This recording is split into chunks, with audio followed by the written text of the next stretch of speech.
Hello, and welcome to Other Voices, brought to you by Peninsula Peace and Justice Center. I'm your host, Paul George.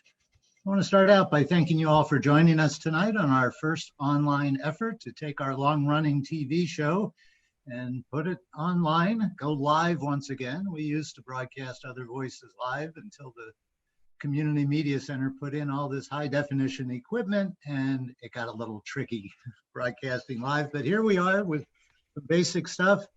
Let me just start out by hoping that you are all well, that you are all staying safe, and these days especially that you're all staying nice and cool. No air-conditioned studio for this edition of Other Voices. Tonight we're going to talk about the economic crash. The crash is brought on by the pandemic has laid bare the harsh reality of the deep structural inequality which is built into our now cratered economy. As the country struggles to recover, an opportunity may present itself to rewrite the rules for a new equitable system, if we seize that opportunity. Meanwhile, millions are hurting right now. What can be done and what should be done to respond to this emergency? To help us answer these questions, and whatever questions you may have, because you're going to be participating in a little while, I'm pleased to welcome political economist, Dr. Jack Rasmus. I should say welcome back to Other Voices, Dr. Jack Rasmus. Jack teaches economics at St. Mary's College and is the author of numerous books, the most recent of which is The Scourge of Neoliberalism. And Jack's website will be coming up at the end of the show, so you can go get yourself a copy of his book. Jack is also the host of the weekly radio show Alternative Visions on the Progressive Radio Network, and he writes frequently for numerous publications about economic matters. Jack, welcome back to Other Voices. Glad to have you online with us. Well, always glad to join you. Well, good. Let me start by asking you, how are you and your family dealing with all our new circumstances? Oh, like most folks in California, at least, we're sheltered in place here and, dealing with cabin fever pretty much. Watching the grandkids remotely and making it back and forth to the grocery store. That's about it. So we're well sheltered in place, I guess. Well, it sounds familiar. It's pretty much my routine around here too, our routine around here. So let's talk about, first of all, just try to put into some context just how bad our current situation is. You have been on this program with some dire economic crises going on, especially the 2008 crash that affected our economy for so long. Everybody is saying, and I think there's no argument about this, that this is the worst economic crash we've ever had in this country. And the fact that it's global. Your thoughts on that? Yeah, well, in terms of historical comparison, we have over 40 to 45 million people jobless right now. 39, maybe 40 million are collecting unemployment benefits. But the jobless ranks don't equate exactly with those collecting benefits. There's always a number of people who haven't gotten their benefits yet, or for whatever reason, they didn't qualify for them. So we've got about 45 million people unemployed. And out of a labor force of about 165 million, if you do the simple division, what you get is an unemployment rate of about 28%. Wow. 28%. It's not 14.9% that we heard at the beginning of the month when the government first put out its unemployment figures, because that only covered up until mid-April, and that figure only covers full-time employees. It doesn't cover the 50, 60 million part-time, temporary, contract gig workers that we have in the economy. And it doesn't really calculate in the increase of 5 million people in the last few months that dropped out of the labor force. If you're out of the labor force, you don't get counted as unemployed. It's kind of an oxymoron. You're jobless, but you're not unemployed. So, really, we got about 45 million people jobless in this country, and that's about a 28% unemployment rate. Now, in the depths of the Great Depression in the 1930s, the worst it got was about 25%. And it took 4 years from 1929 to 32, 33 to get to 25%. Well, in about 3 months, we're at 28%. So in terms of joblessness, this is far worse. Of course, back then, there was no unemployment insurance. There was no safety net whatsoever. Now at least there's some safety net, but we'll see how far that goes. So in terms of jobs and employment, it's worse. It's worse than it was in the 1930s. It's certainly a deeper, faster contraction today than we had in 2008 and 9. Let me interrupt you for a second. Our director T.D. behind the scenes, I'm being told by chat that Jack's video is not on. We want everybody to see Jack. Oh, okay. Yeah. Okay, there we go. I had to click on something here. I don't know. Let me welcome Jack Rasmus back to the program, everybody. Here's Jack. You've been listening to him, and now you can take a look at him. Okay. I'm sorry. There's our first glitch. I'm sure there will be more, folks. Stay with us. I interrupted a thought when I found out your video was not broadcasting. Where were you?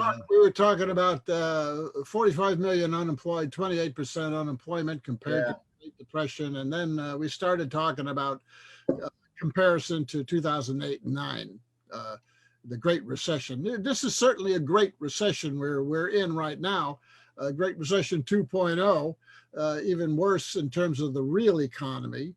But whether it's going to be a depression and so forth, it depends to some extent on what happens to the banking financial system. In 2008 and 9, we had the financial crash first that dragged down the real economy as a result. Well, we don't have a financial crash yet because of what the Fed is doing. And it's just the opposite sequence. We've got a deep contraction of the real economy that runs the risk of a banking financial crash, possibly at some future date in the near future, 6 to 9, 10 months. We don't know. We don't know if the Fed's massive preemptive bailout, which is going on now, of the banking financial system, and preemptive bailout of non-banking companies, this is totally unprecedented, will actually prevent the defaults and the bankruptcies that may worsen the real side of the economy. It's an interesting experiment going on right now. Great. It's the reverse. It's the reverse of what happened in 2008. When you talk about the real economy, just for folks who economics is the probably one of the sciences that dismays the most people. When you're talking about the real economy, you're talking about more like the consumer economy. Well, we're talking about jobs. We're talking about people who are making things and providing services to people. We're talking about business investment in plant and equipment and buildings and housing and commercial property construction and trade in goods and services and government spending on goods and services. This is the real economy, as opposed to the financial economy, which is, investing in stocks and bonds and derivatives and foreign exchange and all the other stuff, right? There's like two parallel economies here. They integrate with each other, and they're important to each other, but they don't tend sometimes to crash or grow at the same rate in relationship to each other. The real economy is, crashed here pretty much. People sheltered in home and other reasons why it's down. But the financial economy is doing quite well. Stock markets are back up and the bond markets are doing okay. It just shows you that, the financial side, the markets really have very little to do with the real economy anymore. And yet, Trump keeps harping on the stock market and how well it's doing as if that's some kind of gauge. You want to comment on his using that as a? Well, you know, he's a financial real estate wheeler, dealer, speculator. So to him, the market, the financial side of the market, is an indication of his wealth. Because when you're very rich, you make most of your wealth by investing in financial assets. You don't make a lot of wealth anymore in investing in making things that people need, that create jobs for people, that create income, that people can buy stuff. That's the big change in the U.S. and global economy in the last 20, 40 years. It's been financialized. And that's why we have so much income inequality, because the wealthy 1% are raking in big time from financial markets and stocks and bonds and derivatives and so forth. And the rest of us are trying to survive by making things and services and so forth. So that's the difference between the two sides. And in 2008, the financial side crashed. The banks crashed. Because of all these fancy derivatives and other finance instruments that. Right. And when the banks crash, they freeze up and they don't lend to businesses that make real things. And those businesses that make real things have to lay off real people, and you have mass unemployment and consumption collapses and so forth, right? So that relationship between the financial cycle that crashed, pulled down the real side of the economy, was really the story in 2008. The financial side came back very quick, you see, and financial profits and financial wealth, accelerated to even greater heights over the last decade. But the real economy took a long time to come back. It took 6 years to bring back the jobs to the level we had right before the crash. Now, this crash on the real economy is even deeper and faster. So it's going to take even longer, I believe, to bring the jobs back that we've lost, those 45 million jobs. A lot of them aren't going to come back at all. Some of them are going to come back as part-time temp instead of full-time, and then some of them will come back as full-time. But it's going to take a long time for the real economy to recover. So how would exactly the real economy, retail sales, they are really tanking. They're down about 24-25% since this whole thing started. Restaurants are down 50%. Clothing sales, I read just today, are down something like 90%. How does the trouble in the real economy this time turn around and affect the financial economy? Well, the way that will happen is the companies that exist, in the real economy, in the areas you talked about, which are the hardest hit, big box retail, malls, restaurants, personal services of all kind, airlines, airports, cruise lines, travel, all of that, of course, has taken the biggest hit. And a lot of those companies will never come back. And some that do come back will struggle for 6 months or a year with lower margins and lower revenue, and they eventually will go out of business too. They won't be able to pay their debt, the principal and interest on the debt that they borrowed over the last 10 years, and it's been a record level of borrowing. Wow. Yeah. And so forth. They won't be able to pay it. They will default on the principal and interest, in other words, not pay it. Banks will then have to force them into eventually into bankruptcy. Those companies will go out of business, and the bad debts will then have to be put on the books of the banks and the financial institutions, which will be a drag on them, and they will stop lending. Well, they're not going to lend their money very much.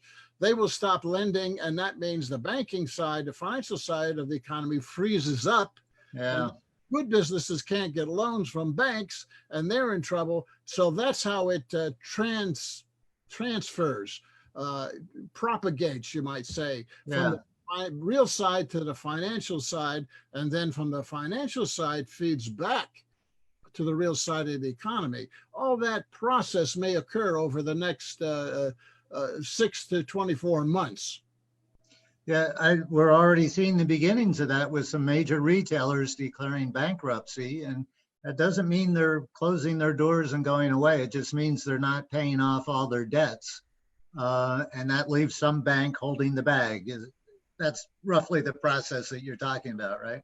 Right. And it's not just retail, big box retail we're talking about, the J.C. Penney's and the Neiman Marcus's, the Kohl's, all of those are going, quote, bankrupt, which means they're going to reorganize, restructure. They're going to close down a lot of their stores. Some will go out of business totally.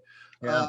But it's not just retail. You're going to see the same thing happen in hotels and hotel chains. There's going to be a consolidation of the airlines. Probably American Airlines looks like it may be in trouble.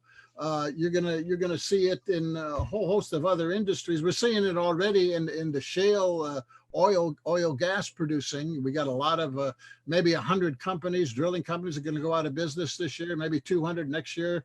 Maybe that's the silver lining in this crisis. Get rid of all the fracking companies. Yeah, well, it was the fracking companies that also hired a lot of the jobs during the boom here. Well, those jobs are gone. That's true too. But the fracking, they're in trouble because of the price of oil being so low. They can't produce oil that cheaply. No. So $30 a barrel, they need $50 a barrel, and it's not going to get back up here to $50 in the foreseeable future. Nursing home chains are going to go out of business. Car rentals, Hertz declared bankruptcy, right? These are a lot of companies, big companies with a lot of employees in them. And when they go under, those jobs are gone, you see. They're not coming back. Yeah, there's no replacement for them. It is a grim picture. We all know that, and I'm afraid you're making it all much more real to us. I want to move now to some of what Congress has been doing. They've passed a couple of bills already. The House recently passed one to follow on to the first couple that they passed. Obviously, some urgent emergency aid is needed for all these people who have lost their jobs. Let's talk about what kind of job Congress is doing, what the next proposal is, what the Republican counterpoint to that is, and see how we're doing on getting some help to folks. The first round of relief, one of the more noticed parts of this was the PPP, the assistance to what was supposed to be small businesses. There's an initial round of $350 billion passed, and then they realized that wasn't enough, and they passed another $350 billion. But instead of just the government doing this, they had banks take this money and make loans out of them. How did that work? Okay, you got to remember there's three programs. Okay. One for large business, that's $500 billion. For medium-sized business and some other credit card companies and so forth, that's $600 billion. Then they had the PPP for small businesses, initially $350, and then the larger companies stole about $100 billion of that, so they had to add another $320 billion. And by the way, those companies that stole that money, stole it, legally, are refusing to pay it back. I think there's something like 230 companies that grabbed some of that $350 billion PPP money improperly, but now they're holding on to it. They're refusing to pay it back. Excuse me. Stealing legally. There's three programs, but you got to remember, these are loans. These are loans to small, medium, and large business. Some of them are grants. The small business one is half grants. And if you keep half of your employees on, the part of the PPP that's loan will revert to a grant. In other words, we're just giving you the money. You won't have to pay it back if you keep people on the payroll. Right. But all of that is going through the banks. You see, the Federal Reserve is managing those three loan programs, and the Federal Reserve is managing it by giving money to the big banks, JP Morgan, Wells, and BofA, and so forth. And these banks are loaning that money out to big businesses, small, medium businesses. And of course, they're getting their 5% fee off the top, and they're using their role to force the government to deregulate them and to relieve them of any liability, et cetera. They've been lobbying their role in this whole thing, but it all goes through the big banks. It's not as if the government is writing a check and giving it to these different kinds of companies. It's loans that go through the Federal Reserve. The Federal Reserve and the big banks are the bottleneck. That's why we had some large companies stealing some of the PPP because the banks, Wells and so forth, were taking that money from the Fed and were loaning it out to their best customers first. Which are going to be the biggest places. Which are going to be the biggest because they pay the most to the banks. So that was a problem. It wasn't getting to your local restaurant and your local businesses the way it should. So that's the first point. It all goes through the banks. It all goes through the Federal Reserve, those three, except for small business loans that go directly from the government, some of that in the PPP program. And then part of that March CARES Act, it was called, when these three loan programs were created, was the $500 billion to households in the form of an extra $600 for unemployment insurance coverage through July, and then it disappears, and the $1,200 per person check. That went out. Most of that's gone out. And we got the unemployment. The unemployment is costing about $45 billion a month. Contrast that to the trillions of dollars going to businesses in loans and grants. $45 billion to the 40 million unemployed, and the rest is going to businesses themselves. So it's kind of a lopsided bailout package here, but at least the households are getting something. But when they pass this, let me ask you something before you move on. Where did this $1,200 figure come from? How did Congress decide that $1,200 was just what every family in this country needed to keep them going for the rest of the summer? Well, they did some calculations on what was the average income per month, and they figured unemployment benefits would cover some of that, and the $1,200 check would $1,200 per person, $2,400 for a couple, $600 for children, up to I think $3,400 total. That would provide 8 weeks of a floor of income maintenance. You see that the bills have always been understood as a mitigation. They're not an economic stimulus bill. They're not going to stimulate the economy. They're just going to keep it from collapsing in income terms even more, so that they hoped after 8 weeks the virus effect would be gone and everyone could return to work, and they would be able to use that as a higher base to stimulate the rest of the economy. But of course the virus is not going away, and all these big pandemics, whether it's 1918 or 57, 58 or whatever, have a second wave and a third wave to them, and the second wave is always worse. The second wave is always worse than the first. So the question is, when will we experience the second wave that will make the economy pull back even further again? Who knows? We may be actually creating a second wave with all these unsafe openings and people partying on the beach and in nightclubs and all kinds of stuff. For sure. We may be creating a mini wave that'll hit a lot sooner than this fall. But let's turn our attention to what's going on in Congress right now, because as you just pointed out, as I said in the introduction, this is such a profound shaking of our economy that it can't but help reveal, turn up to the light of day, the gross inequalities in our existing economy. And the debate in Congress, I think, will only show this more. The House, with only Democrats voting for it, and actually 14 of them voted no on this, passed a $3 trillion bill about a week ago.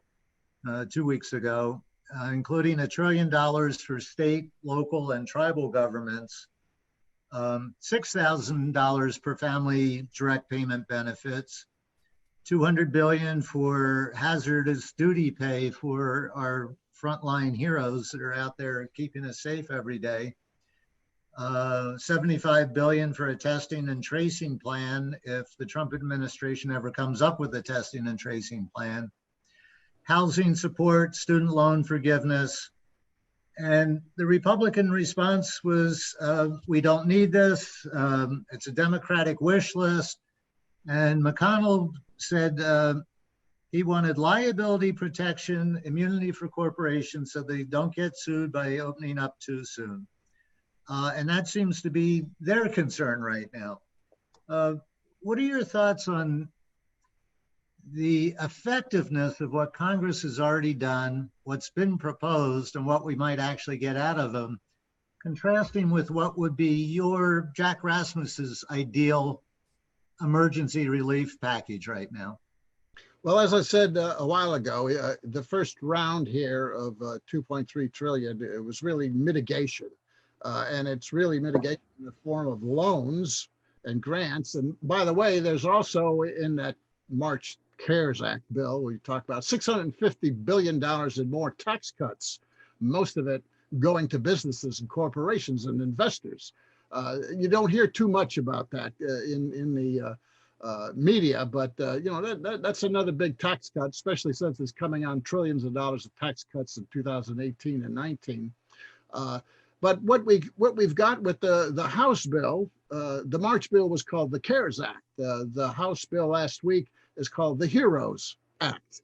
Right. And what the House is trying to do is say that, look, the first bill was, as we all understood it, just mitigation to get us 8 weeks through. But we're going to need more than that, especially if you want to stimulate the economy. And the question is, how much are they going to now pass to try to stimulate the economy? The first bill just kept it from collapsing even further.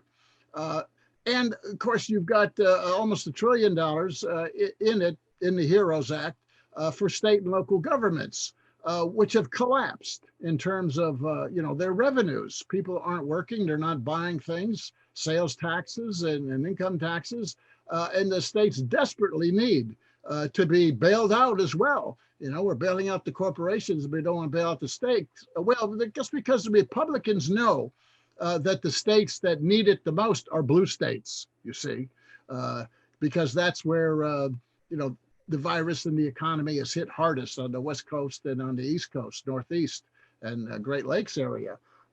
So McConnell doesn't want to subsidize, as he says, the blue states. He wants them to hurt because, if they hurt, people will be upset with their Democrat governments and so forth. And, that might help the Republicans. That's sort of the, twisted logic that he's got there. Yeah, I'm not sure how that exactly works, but that seems to be what he's thinking. Plus, he and Trump are also maneuvering this, and you mentioned it, about eliminating liability. Right. And they don't mean liability just for the loans, you see. They mean they'll use this as a cover to eliminate all kinds of what's left of regulations, job safety and health and environment and so forth. In other words, you won't be able to sue companies for violating a whole host of things that exist now, rules and regulations, not just the loans. It's including health guidelines for bringing workers back to work. I think that's where the biggest concern is places like the meatpacking plants. They want protection from liability so that if they have unsafe working conditions for their workers, they can't be sued when people start dying of COVID-19. Exactly.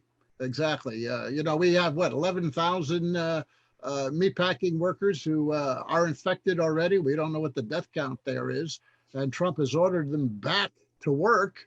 I don't know if he can order them, but he has, under the threat, if they don't go back to work, they lose their unemployment benefits. So they have to choose between their life and their families and their livelihood. The velvet glove is off. You really see the crude nature of some of this capitalism we have in this country. Yeah, In this particular case. absolutely, and well put. I'll tell you what, let's bring our audience in on this. I see we've got about 30 people attending. That's great. So here's how the question and answer session works online on Zoom, especially for those of you who might be new to Zoom, although I don't know anybody these days who's new to Zoom because we've all been using it. You will have somewhere on your screen, either at the bottom or at the top, a little hand. And if you click on that, you can raise your hand. And then we will call on you, and our director, TD, will change your status to a panelist so that you can come on. Your video will be seen and your microphone will go on. And what you will see on your screen, it'll look like your Zoom screen is closing, but it'll open up right away again, and you'll be a panelist. And when your video gets turned on, you will get a prompt asking you if that's okay. Zoom always makes sure that people say, yeah, it's okay to do my video. So watch for that prompt and say yes, and then we'll have you join us online. So it looks like the first on the list here is Debbie and Thomas.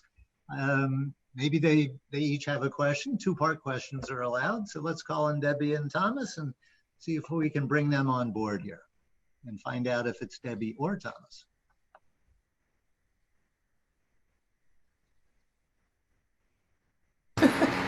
Hello, Okay. we're here. We're here. Hello, it is Debbie and Thomas. Hello, welcome. Howdy. Hi. So I have a question about what's happening with the administration's proposal to cut payroll taxes, and would love to hear Jack's thoughts about that. I'm wondering if the Democrats in the House are really clear that this would help businesses by cutting what they have to pay, but really not help any workers who are unemployed anyway. I would love to hear Jack's thoughts on that. Excellent question. What good does a tax cut do to someone who's not paying taxes because they're out of work, Jack? Well, first of all, you got to understand this. They are already cut the payroll tax for businesses. In other words, the payroll tax is half paid by business and half paid by the worker, right? 6.2% for FICA and 1.45 there for Medicare.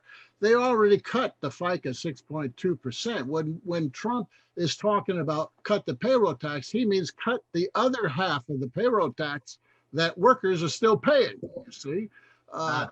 So the payroll tax cut's already half there. Now, under the CARES Act, businesses are supposed to pay that back by half of it by the end of next year and the other half by the end of the following year. But I doubt whether they'll ever be required to pay that back.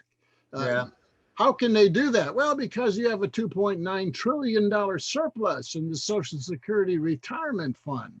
And, that's where they're trying to get the money.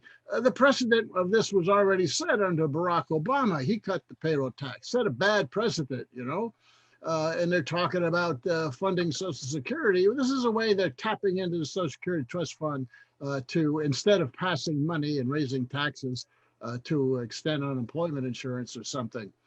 So they want to just do the other 6.5%. In other words, cut it for workers as well. This is one of the $650 billion business tax cut that was already baked into, as I said earlier, the CARES Act in March that you don't hear much about. There's other provisions there that provide even more than the payroll tax cut. So far as it goes for workers, cutting their, in other words, what you're doing is you're taking money from grandma and grandpa on retirees or reducing their trust fund, and you're giving it to workers. It's a transfer between workers, different groups of workers is what that is when you cut the payroll tax. But it softens up Social Security because they really want to go after Social Security next year. You see, whoever's in office, we had a $23 trillion debt, national debt. So far, we've increased that by 5.9 trillion. We got $28 trillion in national debt so far. After the election, they're going to go after how are we going to cut spending here in order to make up some of that debt? So, absolutely, an age-old struggle.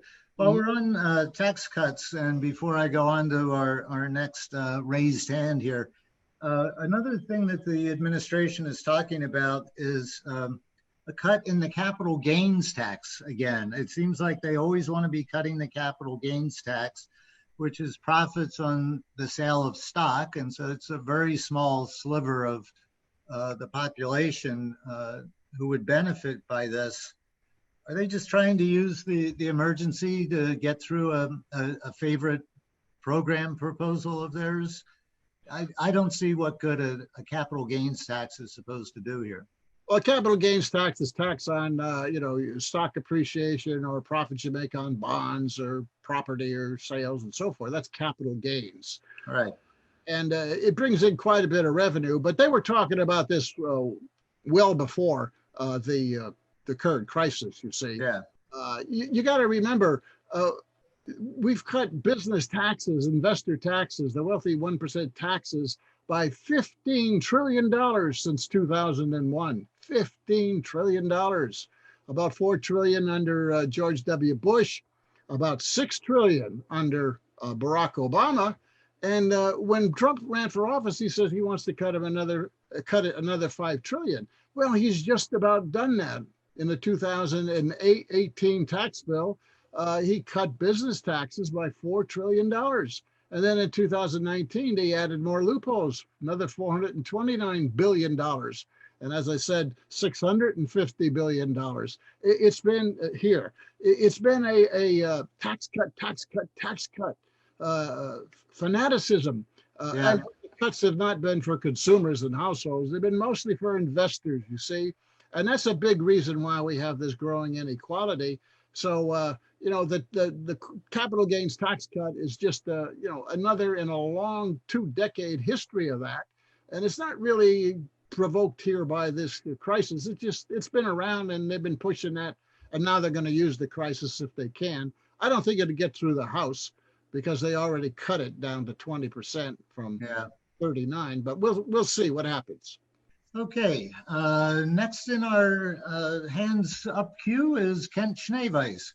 So TD, if you can bring Kent up, and Kent, don't forget to watch for confirming to put your video back on. I'm gonna have to figure out how to fill time while we're getting these guests standing up in the studio. We just go hand them a mic. Kent, welcome to Other Voices Online. And let me just point out to folks that if we were in the TV studio, Kent would be standing behind camera one and being floor director, which he's been doing for many, many, many years for the Peace and Justice Center here on Other Voices. Kent, welcome. What's your question? Well, it's pretty clear that this velvet glove of capitalism is off, and we get this a lot, and it's hard to take. But that does upset me. But it seems like these economists are using these complex algorithms and random sampling of numerical results to determine how the economy is doing so they can make smart decisions, and these are complex things, and we need it seems like we need a humanistic economist or group of economists at the top who are the architects of this new people's economy post COVID-19. I mean, am I wrong? I mean, how do we get these guys into position? Well, first of all, you got to win elections, and that's a whole other problem with all the voter suppression and gerrymandering going on and so forth. To get politicians whose policy objective is to have some of the wealth and income distributed better in this country. All these policies, the fiscal policy, the tax policy, the war spending policies that are driving these huge deficits. Our national debt was $4 trillion in 2000, and now it's 28 trillion. That gives you some idea about the scope of the tax cuts and the war spending and the price gouging on the medical side that's been going on for 20 years now. There are people, who are talking about a Green New Deal. They're talking about using the Fed to distribute money to those who really need it. There's no lack of ideas out there, but you have the big logjam of the political reality. And until you can get people elected who, espouse these kind of new programs that are directed towards consumers and households and workers, then, it's a moot point. You can't get any of these new ideas in because what they love, what they want is more tax cut for the 1%. And they want to stimulate the economy through central bank monetary policy. In other words, all the stimulus has got to go through the banks, monetary policy, and hope that some of it trickles down.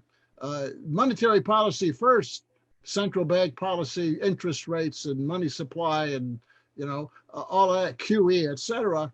That's been the leading policy choice here for over a decade. And that's true whether you got Republicans or Democrats in there. It's always been monetary policy, not bottoms up fiscal policy. We're going to talk about how we change that, but we have one more questioner with a hand up right now, Paul Fogarty. If we can bring Paul on there and get his video up and running and see what's on his mind. And here he comes. All right, Paul, welcome to Other Voices. Yeah, hi, thank you, Mr. Rasmus. This has been really great, very informative. Actually, I had one question, but based on a previous question, I'm beginning to think now that 2.3 trillion you mentioned that's being taken from the Social Security Trust Fund. Am I wrong in thinking that that's going to be an excuse to say that Social Security doesn't have enough money, therefore isn't being run properly, therefore needs to be privatized? Could this be an argument in the future to privatize Social Security? But my main question is, what actually happens when the feds print money? And what is the long-term consequence of them just simply printing more money that we need to deal with this pandemic, or perhaps if there's a second wave, printing money for that too? Well, just to correct, I didn't really say 2.3 trillion taken from the Social Security Trust Fund by the payroll tax cut. There's a 2.9 trillion trust fund there, and the payroll tax cut will reduce that somewhat. But it's not 2.3 trillion. 2.3 trillion is what the CARES Act in March, these 3 loan programs, 500 billion really add to. Plus you got to add the 650 billion in tax cuts on top of that.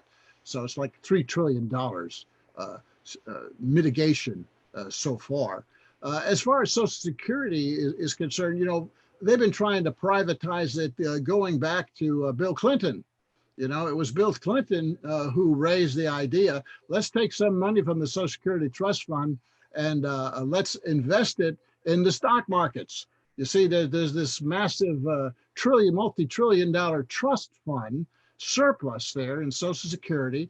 That's the result of back in 1986, changing the Social Security payroll tax in order to bring in more payroll tax in order to create a surplus after 1986, so that the baby boomers, 77 million of them, when they hit retirement, we'd have enough money. We've had a surplus in the Social Security Retirement Fund for that long. It's been declining. The big problem in Social Security is in the Medicare fund, the medical side of it, and the SSI fund. And of course, then we created the Part D seniors prescription drug program in 2005, but we didn't raise any taxes for it at all. So they're going after Social Security because it's a big pile of money, you see, and they don't want to raise taxes to reduce the deficit and the debt. What they want to do is cut spending, particularly on big items, like Social Security and education and so forth. They meaning Republicans and businesses, most of the businesses, the right wing, et cetera. And you do that by creating a financial crisis in the fund. And to the extent that you eliminate the payroll tax, that reduces the trust fund, the retirement fund, which is okay. It's not really in trouble, but the Medicare fund is in some trouble. But, it could be resolved very easily. All you would have to do is lift the cap, as they say, that on the payroll tax for Social Security, which is on just up to like 120-some thousand, I believe the number is now. If you make more than 120-some thousand, you stop paying the payroll tax. If they made everybody pay the payroll tax, no matter what your level of income, all your problems with Social Security, including on the Medicare side and the prescription drug side, would totally disappear. We'd all get raises, wouldn't we? It's a simple solution, but they don't want to talk about that too much, So, Jack, Paul's question was about also about the Fed so-called printing money. Yes. Where are all these trillions coming from? And this is something I think people have a real hard time understanding. Yeah, the Fed doesn't print money. That's a misunderstanding. It's also just a phrase, a handy phrase, I think. What the Fed does is open up accounts for banks in its records, you might say, in its database. It says, okay, we're putting so much more money into each of these banks' accounts. Well, how can the Fed do that? Well, they just add an electronic entry, but they backstop that electronic entry by having the Treasury issue Treasury bonds equivalent to what they're going to backstop. So, and of course, when you issue Treasury bonds, you raise the government debt. So it's really the U.S. Treasury making the Fed possible to increase its accounts that puts more money in the banks, and then presumably the banks will lend it out to the rest of the economy. But the banks don't always do that. The banks sit on it. They hoard the money, especially in times when they think there's a lot of companies that are going to go bankrupt. They don't want to lend it. They'll sit on it. And also it's a problem because, if I'm in debt already, do I really want to borrow more from a bank, right? Or if I'm not sure about my business expanding or contracting, I'm not going to borrow. Or if I'm not sure if I'm going to have a job, a consumer, I'm not going to borrow. So you can provide all the money you want. You can lead the horse to water, but you can't make them drink. There's got to be a demand for that. You can lead them to the bank counter, but you can't make them borrow.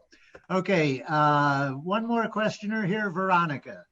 If we can bring Veronica on, and then I'm gonna want to turn our attention for the last few minutes to the future a little bit, and try to imagine a new economy.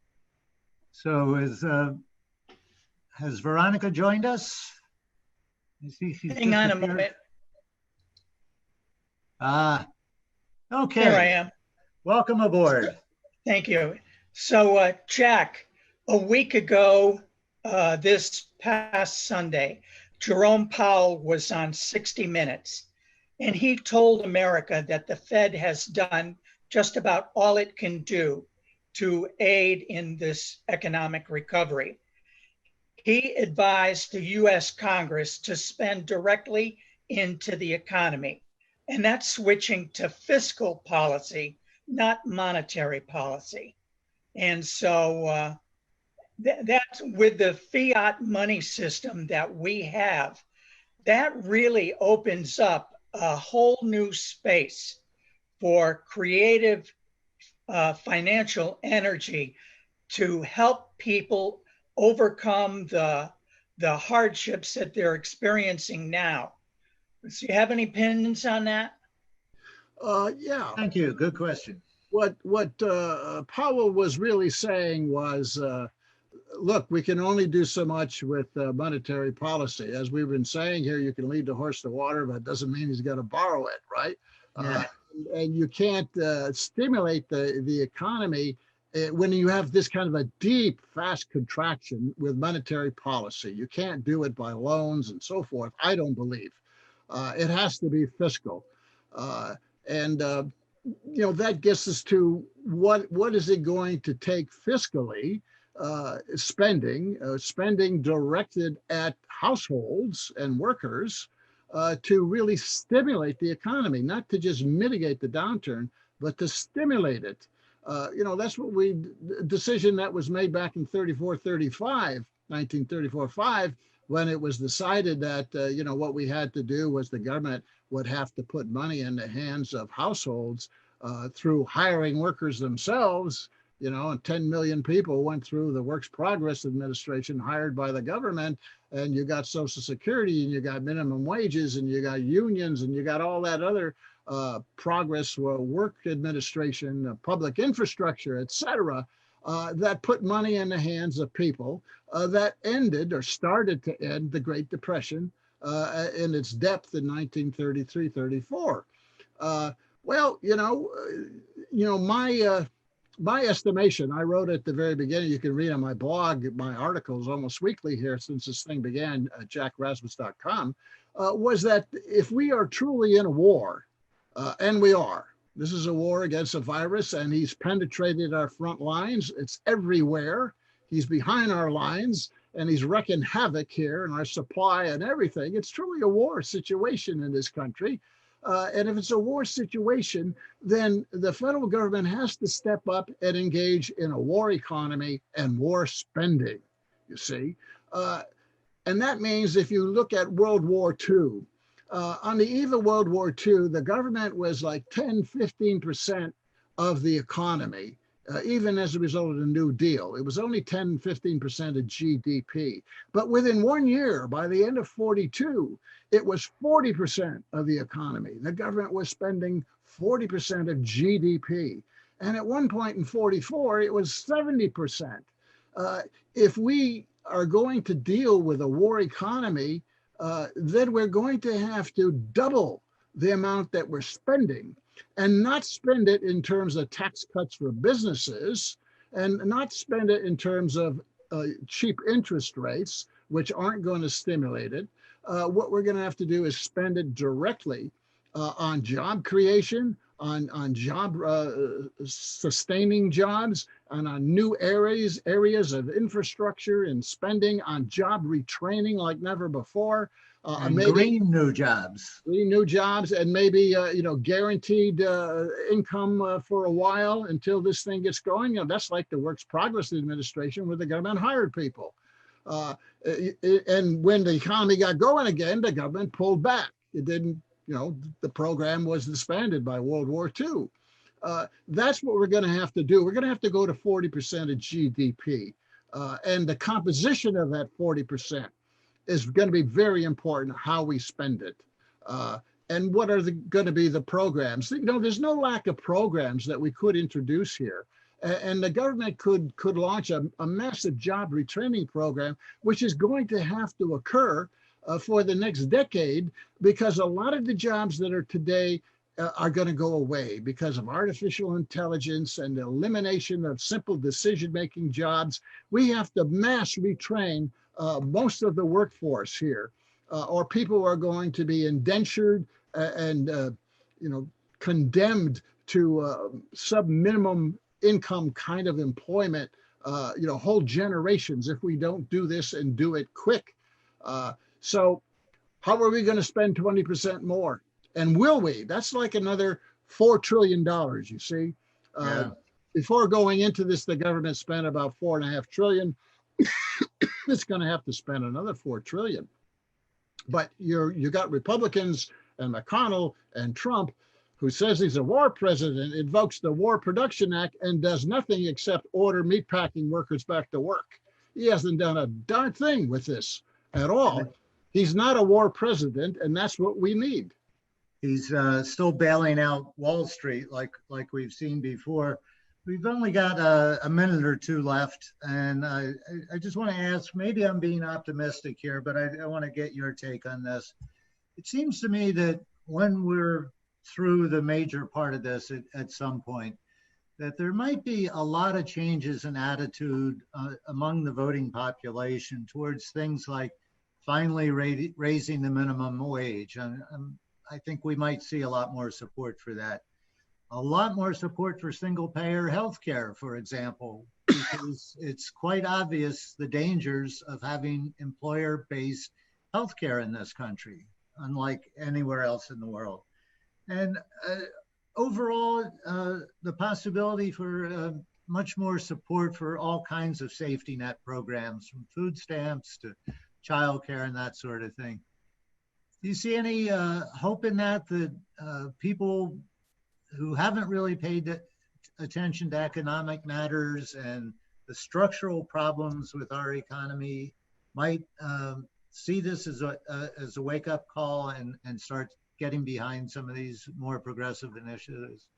Well, I think a certain part of the population will certainly come to those conclusions. I mean, it should be a no-brainer. Medicare for all is the solution on the medical side here.